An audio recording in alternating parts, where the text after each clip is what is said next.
Hey, everybody. Guy here from a Chit Chat podcast. Thank you so much for continuing to listen. I just got done recording this podcast with my friend Morgan. We had a really fun time. I said it in the podcast, but I'll say it here too. I don't know anybody that doesn't love Mo. He's kind and warm and fun, and he's just a really, really good dude. So this was a fun conversation. We talked about barbecue and good design and if you're a young creative, what you should be thinking about a little bit to keep moving forward in your career, and 100 other things. So thanks for listening along to our little podcast here. I think we're about a quarter of the way through of our first year. So if you've made it this far, we're just really, really thankful for that. Again, our commitment to you is that we're going to release 52 of these, one every single week for an entire year, just to kind of get a feel for this thing. But we're loving telling the stories of our community. We think Central Minnesota is special and really, really cool, and just continue to talk to people that care about our community and like singing its praises. That's what we're into, and so we appreciate you listening, and I hope that means that you think highly of Central Minnesota and St. Cloud too. All right, here's my friend Mo. Morgan, welcome to Chit Chat. We sure appreciate you coming on the podcast today. Thanks for inviting me. I'm happy to be here. Here's a little known fact about my friend Morgan, Mo, Logo Mo. Once upon a time, maybe in the last like 2 or 3 years, we had this little idea to start a podcast. And it was cool. The setup was in the psych wall. A psych wall is like a big shooting space for photos and videos. No corners. It's a big, kind of video space. And we had plants in and multiple lights and couches. It was a cool looking setup. We wore tuxedos, I believe. That one's not. Yeah, no, maybe. Yeah, tuxedos. Yeah, for sure. We had tuxedos. And the setup, it was too much. It was too big. It was not recreatable. And so that little iteration of it didn't go anywhere. No. But Morgan was one of the guests who came to help us take a shot at it. Yeah, I told him we can't do this. This is too much. Yeah. It's too much. I think we cut it halfway through because we did not either. Anyway, Morgan, thanks for coming for round 2. Yeah. We really, really appreciate it. This one, we kind of dialed in the setup a little bit. And so, yeah. Yeah. And I think the setup has changed already with this one, hasn't it? Yeah. Yeah, we're evolving. Yeah. And guess what? There's a new setup coming. Oh. Yeah. We bought a building downtown. Oh, yeah. And in the basement, we're going to build a permanent setup down there. And it's going to be different and very cool. But that way we'll be able to leave everything up with all of this in the coffee shop. As soon as we're done, we have to strike. And having that set up there will be all these very people fun. have to take all this down. Mm-hmm. So anyway, Morgan, thanks for coming on. We really appreciate it. Would you do me a favor and for our audience, would you just introduce yourself? Yeah. Who are you and what do you do? And who do you hang with? Yeah. So my name's Morgan Philippi. I have lived in the area pretty much my whole life. I've moved out, came back. Chit Chat's all about the community, so I think that's why I was invited on. I live in St. Joe now. Hang out with all the people in St. Joe. I have a beautiful wife and 2 little girls at home. Hey, Missy. So surrounded by a lot of ladies. It's nice to hang out with the dudes and record podcasts and stuff. Well, sweet. Thanks for coming on. Yeah, I think I first got to know you, kind of just in the design scene in St. Cloud, I think. Yeah. You came to an office that I was working at, and I had a Bon Iver poster that you commented on. Yeah, that's right. And asked me about it. Mm-hmm. And fast friends. Yeah, basically right then. Yeah. It was, early, I think, before the popularity of Bon Iver. And I remember you telling me about some other music that I hadn't heard and that I checked out that I've become a fan of since. So sweet. Yeah. Okay, so Mo, maybe tell me a little bit about your career. How long have you been a designer? What kinds of things do you like to do? And maybe we'll get there in a second, but also I would love to just talk to you a little bit about kind of your approach to design. Yeah. You have in a world where it feels like everybody's kind of trying to be kind of similar or do similar things. When I see a Mo logo or drawing, like I know it's you. Yeah. And I think that's so fun that you have such a distinct style. So maybe just talk to me a little bit about your design approach and Yeah. your career a little bit. I've been, an artist pretty much my whole life. And then I fell in love with computers as well. So graphic design just kind of, I don't know, came to me, I guess. And it's pretty much, it's what I do for a living. It's my hobby. It's just kind of a good fit for me. I've been doing it for probably 24 years, 25 years. And did you study Yeah. design in school? Yeah, I went to St. Cloud State. I went to Ridgewater College first for 2 years, and got a AA degree in art, and then I went to St. Cloud State for graphic design. Cool. At the time, it was the only accredited design program in the state, I believe. St. Cloud State was? Besides MCAD. Really? Yeah, which was a little bit more out of my price range, Yeah. I think, at the time. I wonder how many schools now have Yeah, there's a bunch, I think. tons. Yeah, there's a bunch of good ones. There's a bunch of good tech schools. Actually, this last year I taught a class at SCSU. That's fun. I was an adjunct professor. Tried that out. That was a fun experience. Will you do it again? I'm not sure. Yeah. I've had interns in the past that I've really enjoyed more one-on-one instruction and kind of just teaching someone in that capacity. Yeah. Having a bunch of I'm not. I mean, when I'm in charge of a bunch of other people, I don't like adulting that much that I'm gonna be in charge of all these other. To control the room. And Yeah, stuff. yeah. Sure. But I'm not that I did. I think I was good at it, but I just prefer the designing more. Yeah. And with interns and stuff, it's more I'm doing design and teaching them as they go. Where, yeah, the teaching was, prepping and Yeah. showing up. It's a big responsibility. So, yeah. But it was a good experience. Sweet. If you were talking to a young person, let's say maybe not in a class, but kind of one-on-one, you're looking through their portfolio, it's a little bit scattered. There isn't like kind of a unifying voice through it. How would you encourage a young designer to kind of find their creative voice and to like find some consistency in what they create? Yeah, that's tough. That is something that I would try to tell my students a lot. My students, it was interesting how they all want to do the same thing for the most part. They're all going to school for graphic design, but they all are so different and have different interests. And I think that is something that took me like maybe the later part of my career to kind of find my own voice and put my voice into my work. So yeah, if I'm talking to designers, if you like, skateboarding, do designs for skateboards. If you like, coffee, do designs for coffee. If you like lettering and drawing, just keep doing that, putting that in your work and putting your work out there, sharing your work. And I think people will eventually, recognize your work and have projects they want to look like your style. And I think being authentic to yourself in any art is really going to get you the best results. So With young photographers, I always tell people, like, you just have to shoot more. yeah, Like, there isn't a great way to like speed up the process. You can take classes for sure. That's good. You can look at really good photographers. You can look at their work and go and walk through exhibits and like you can do all of that stuff. But until you get a camera in your hand and you're out there asking someone to look at you or look away from you and you just get those reps in you, there's no way to really figure that out. What's the sun doing right now?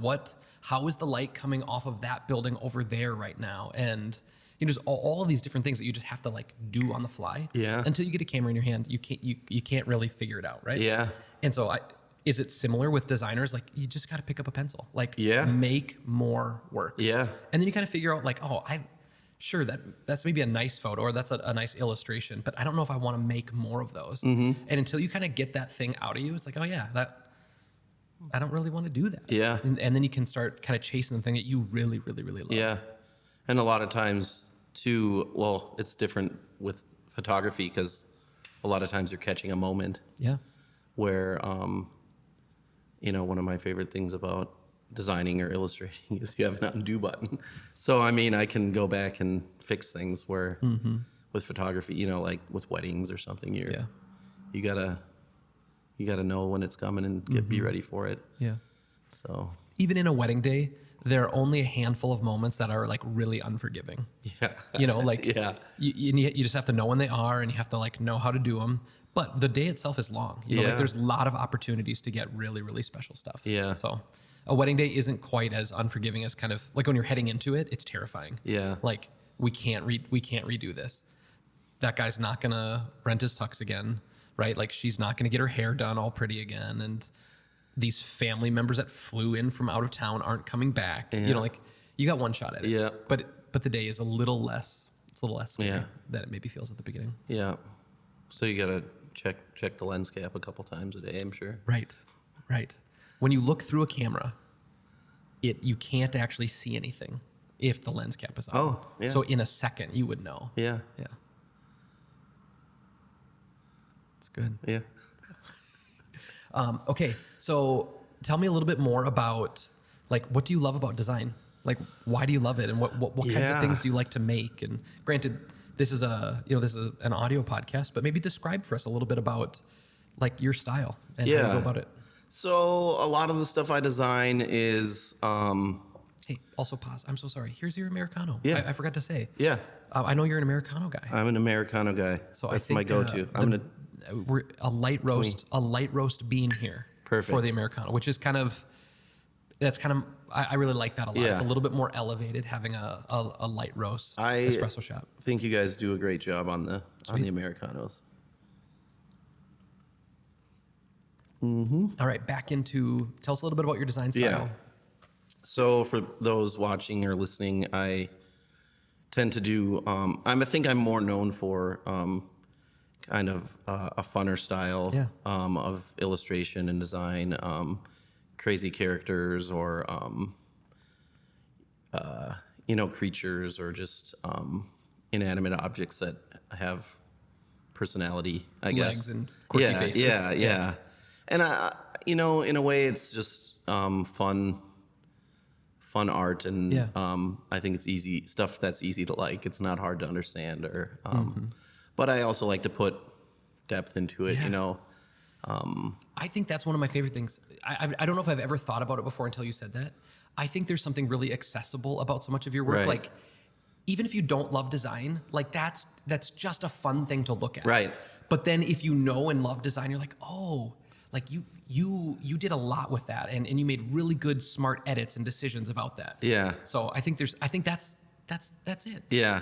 It feels accessible to lots and lots of people. I think that's what it is. It just seems like it's a popular thing, and then if you just keep looking at it, there's just more layers to it, That's I cool. guess. So pop for culture example- references and anyways. For example, Moxie is hosting yeah. Chamber After Hours soon. Yeah. And you guys have a Sasquatch. Yeah. Right? Yeah. And of course that Sasquatch is you. Yeah. Yeah, so fun. So just go and look Check up that out. Moxie or Yeah. Chamber After Hours. I tend to do Sasquatch things. Yeah. A big fan of the X-Filey things, I guess. Have you ever thought about tattooing? I have. I'm not a huge needle fan. Okay. I don't have any tattoos. I love them. Yeah. I want to get some. It would be interesting to learn because I do think that my style would. I think it would be good. translate really well. I've done designs that people have taken and gotten tattooed. For sure. I've had a bunch of people ask me to do tattoo designs. Mm-hmm. Have you ever talked to the artists, the tattoo artists who have actually applied that? No, that would be cool. I wonder how they feel about, Yeah. I have assumptions about what it's like to have someone just come and say, like, I need you to tattoo this on my body. But like, if you don't understand the medium itself, like that's tricky. So I wonder, yours is really good though. So I wonder what it's like to get like a good thing. Yeah. Do they need to make any sort of amendments to it because of the application of on human body and permanent? Yeah. And, Yeah, the ones I've seen have been, spot on to what I had done. And Cool. I think the line work works well for tattooing. Yeah, right. And that would be, I don't know. I know I have an intern that got a tattoo machine and has been teaching himself to tattoo, and That's cool. so yeah, it would I be. think when you're teaching yourself to tattoo, you end up with lots of crummy tattoos on Yeah. your thighs. Yeah, yeah. I believe that's Yeah. how it goes. So you're sitting right there.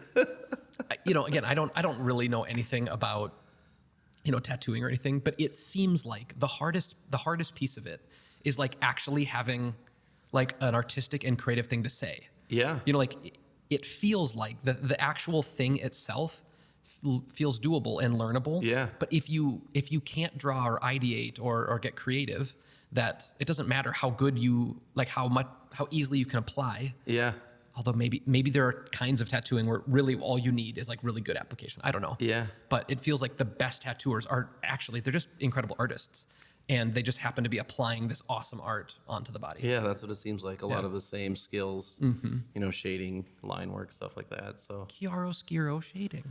you have to intern, I think, or apprentice for, For lots of multiple hours. years or Yeah. something. I believe, at least in Minnesota. Not on your own thighs. I don't think you need an apprenticeship to put bad tattoos on your thighs. No, but I think to get licensed as a tattoo Oh artist. yeah, right. Yeah, Okay, right. yeah. Not for yourself. No. But I don't even know if you're supposed to give your friends tattoos. Right. So, Do you think that stops people? yeah, absolutely. Right. No, I can't do that. Well, sweet. Mo, I think that you're a staple in central Minnesota. Oh. You're legitimately one of my favorite people. You're smiley and nice. I don't think I've ever met a single person that even is neutral about you. Like everybody that I meet that knows you, they love you. Oh, yeah. So, from your seat as being kind of like a staple of for sure our artistic community, our creative community here, what are some of your favorite things about St. Cloud? And maybe from like kind of your bent, like from your seat as an artist and a creative in town, what are some of the things that you love creatively about our little community? Ooh. The Paramount is awesome. Yeah. That's an obvious one.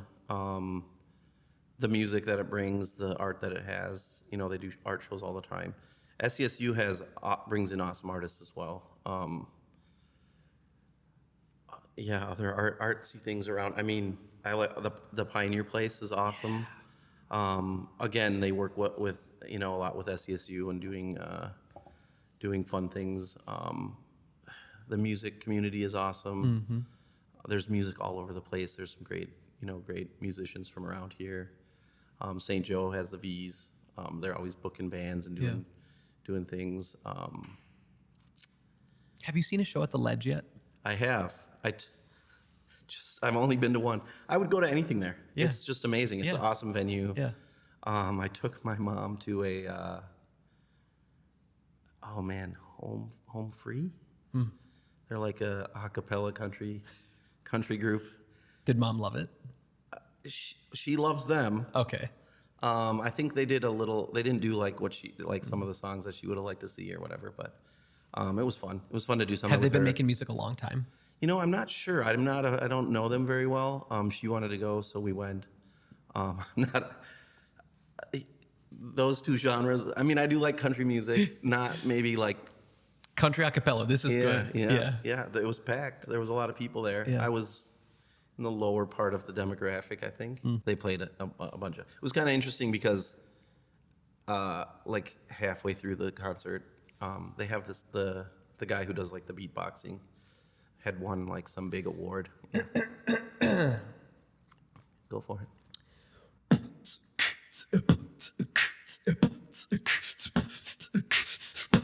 Like that? Did he do that? Yeah. Can you like put that into like beat auto tune, whatever the equivalent of that is, and just like straighten everything out for That me? was actually, I don't know, I was impressed. Ryan Sheff, dear friend and business partner Ryan Sheff. Ryan Sheff is a very good beatboxer. Really? Oh yeah, very good. When we were in high school, he could do Mario. Like he was humming Mario with a little beat on top of it. Gentlemen, you should ask him next time you see him to do it. What were we talking about right before then?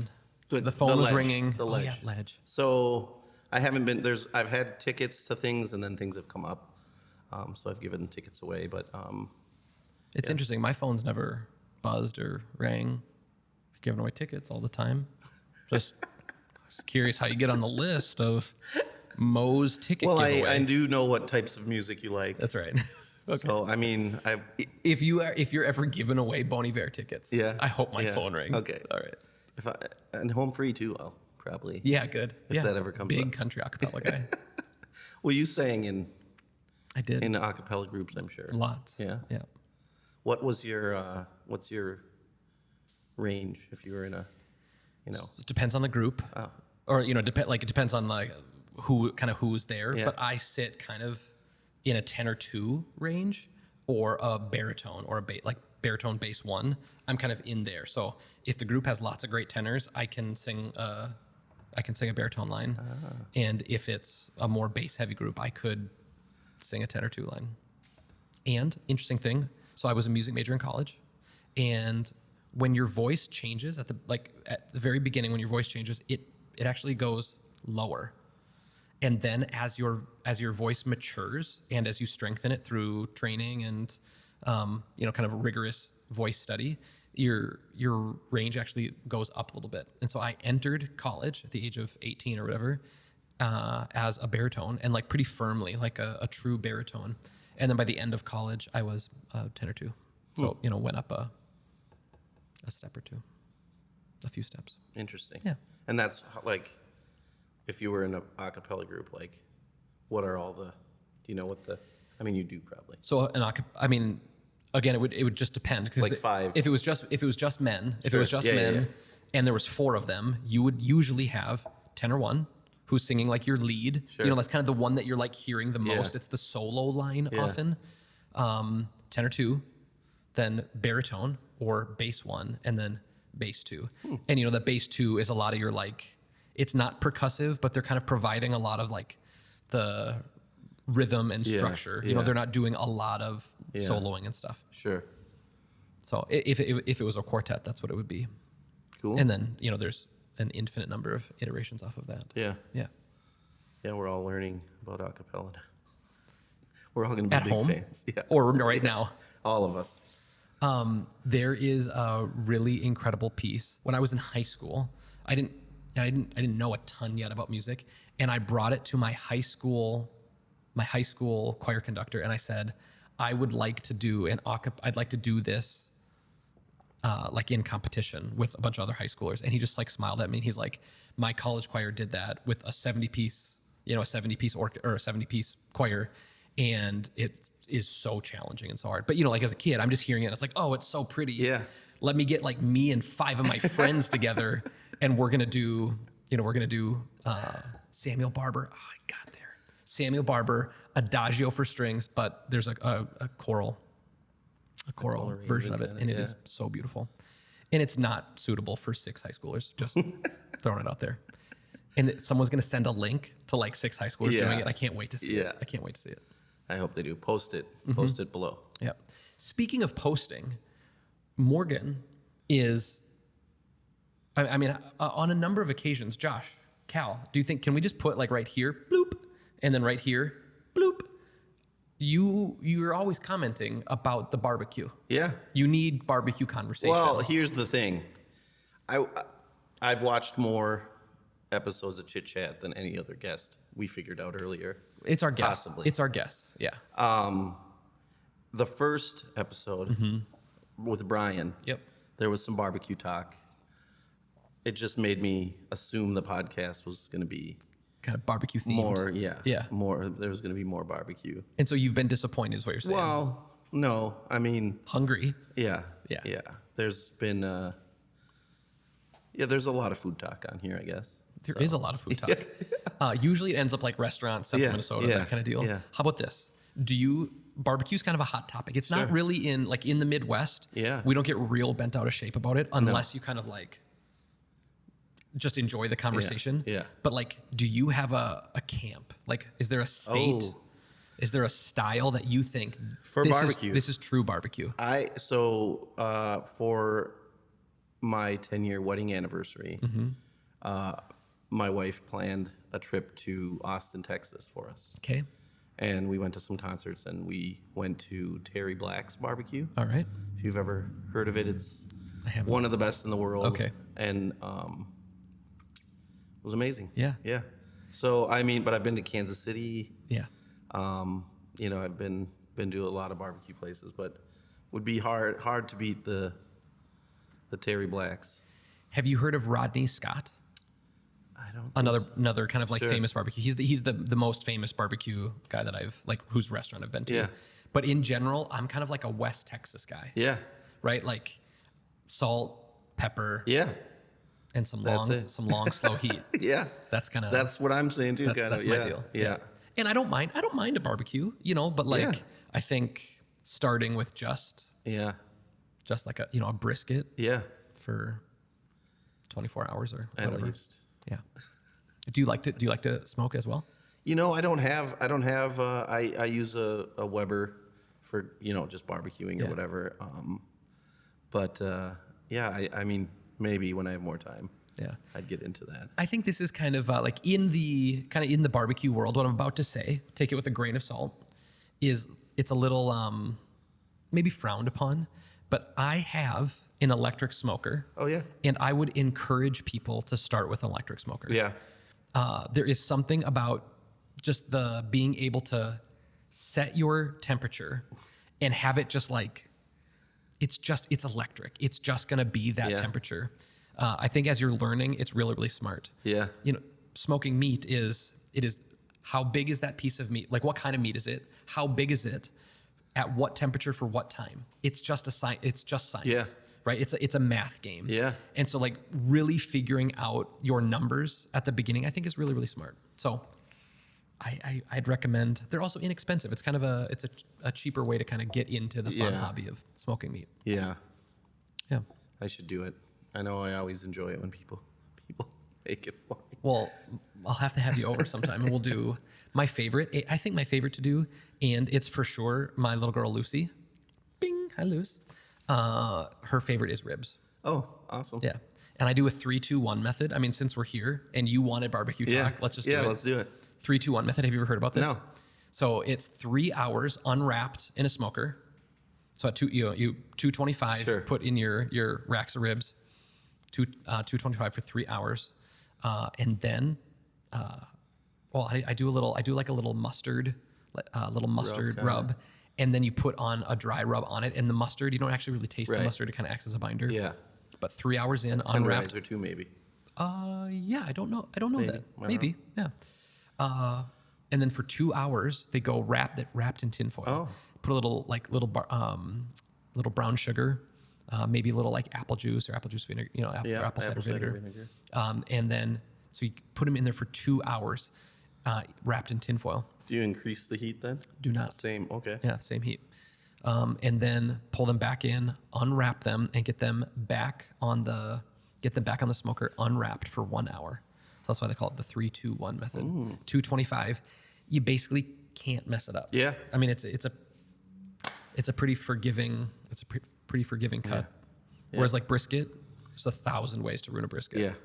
At the end of the day, There's only probably one way to cook it right, I think, maybe. yeah, maybe. But when you're eating bad brisket, the silver lining is that it's still a brisket. Yeah. So, That's true. Yeah. all right. So, I mean, That was great do barbecue. you feel like we did it? Yeah. We I kind mean, of. it was fantastic. All right. Barbecue conversation Yeah. solved, Yeah. satiated. Yeah. Good.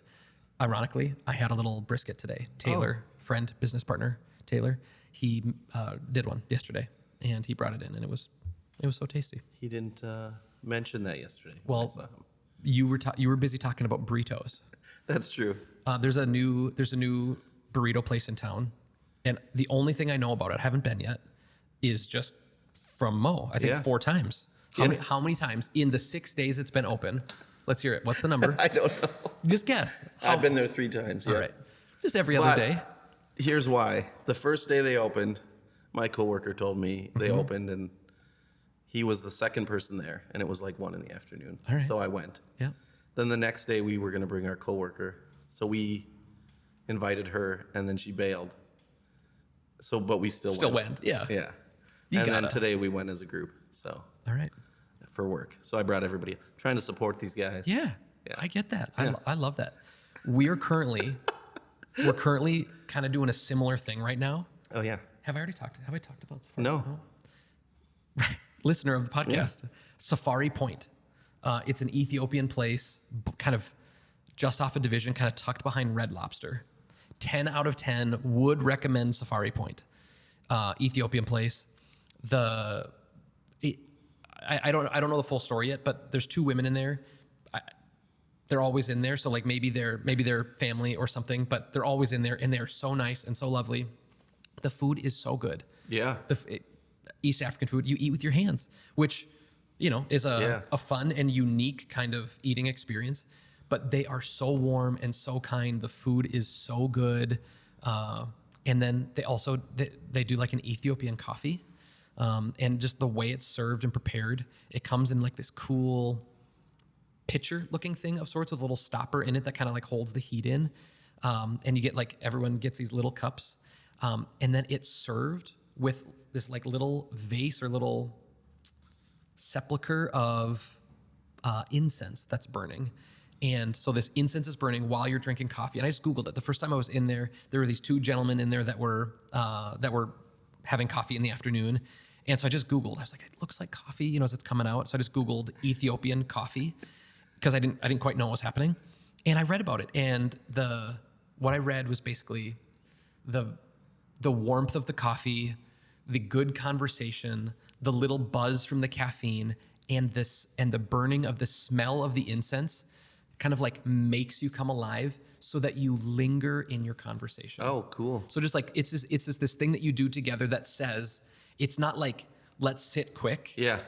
We've got 10 minutes. Yeah. Let's quick drink our coffee and go on our way. It's like, let's kind of like sit and linger here together. I think that's so fun. Yeah. It's my favorite thing about coffee, and my favorite thing about, meeting with friends is sitting and having a good conversation. So go Safari Point, go get the coffee. And burritos.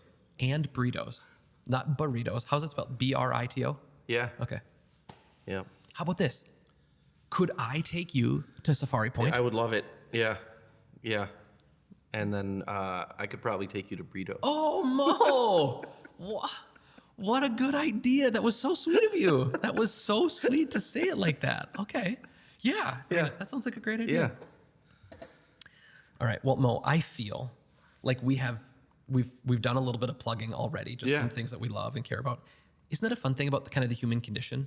When we love something, we kind of want to talk about it. Right. Like if you've ever met someone who like does CrossFit, like the next day, the first day 1 of CrossFit, the next day they're going to talk about it, right? You finish a good book and you want to talk about it. You want to tell people like, oh, you should go watch it. Yeah. Check out this band. So, I mean, we've done a fair bit of that human thing of sharing today. Yeah. But if you were going to plug something, give an unpaid ad today, who or what would you like to plug? Yeah. This is probably part of that human condition thing that you're talking about. The BMX track just opened up. Yeah. Central Minnesota has a few of them, but St. Cloud has a BMX track, and my family has been kind of doing that for the last couple of years, and they just opened this week. We're going there tonight for practice. And it's been slow to open because of the rain. Yeah, right? slow to open because of the rain. Yeah. But it's a fun community thing. Mm-hmm. Some people get into it pretty hardcore, but it's just a fun activity to do as a family, and anyone can come out and ride bikes for their first time. And it's cool. Pineview Park BMX. Yeah. Yep, it's kind of by Mr. Twisty. Mm-hmm. It's just on my mind. I'm supposed to be picking up my daughter and going, so I'm just like, yeah, good. It's just, I guess it's on my mind, and can't talk more highly of it. It's just a fun thing. Everyone should come try it. They've hosted Chamber a couple of times, and so like I feel like I know a bit about them, and I think one of the most striking things about it to me is it seems like something that would be really kind of exclusive. Yeah. Right? Like it's BMX riding on a dirt track and there's jump. Like it feels like it's for such a tiny subset of the population. Yeah. And half the community and half people just like showing you how to do it and not die. It's like this really, really open sport and activity. There's tons of young kids. There's older people. Yeah. Like, I think that was the thing that kind of like blew me away of just like how wide of a gap my perception was between like who I thought it was for and who it's actually for. Yeah. Yeah, so my daughter started, well, Margot was not even 2 yet, and she did a race last year. With a little Strider bike, bike. Oh, it's so cute. And Cosette's 5, and she's doing pedal bikes. Mm-hmm. There's a lady, Miss Kitty is her name. I don't know how old she is, but she's um, probably, I don't wanna assume, but there's North of 50? yeah, north of 50. Yeah, Less than 100. Yeah. All right. In between there somewhere. There's a lot of people north of 50 that race. And boys, girls. It's just really fun and a good activity outside. And Yeah. So. Yeah. Cool. Well, my unpaid ad for today, Samuel Barber's Adagio for Strings. It is emotive and beautiful, and I think it'll kind of rock you. It's real special. I had 10 out of 10 would recommend. Go check it out. All right, my friend Mo, would you tell our listeners, where can we find you? If people want to go and see your beautiful work and your illustrations, where can they find you? You can find me on Instagram, Mo Philly. On Instagram is probably the best place. Cool. I have a little t-shirt shop, logomo.co. Yeah. Cool. That's where most of my work is. So go check it out. Well, Morgan, it was really sweet to have you with us today. Thank you so much for coming and for giving round 2 a shot. After the first one didn't work, I was like, oh, I'd really like to have him back on. Is he going to be willing to do it? And yeah, this seems better. There's, it's just more lively, I think. It's a little less stuffy. Yeah. Maybe could we write here, bing, this is what the first one looked like. Yeah. Looked cool, but it was too much. We should have did like the same questions. Yeah. This one is so much better. This one was so much better. Between This one, we're not trying to solve any of the world's problems, and that one, I think we were just it was a new idea. It was too much. Yeah. In a lot of ways. Yeah, we had a lot. I think we talked for a long time too. Yeah. So. Well, sweet. God bless you, man. Thank you for coming. Yeah, thanks.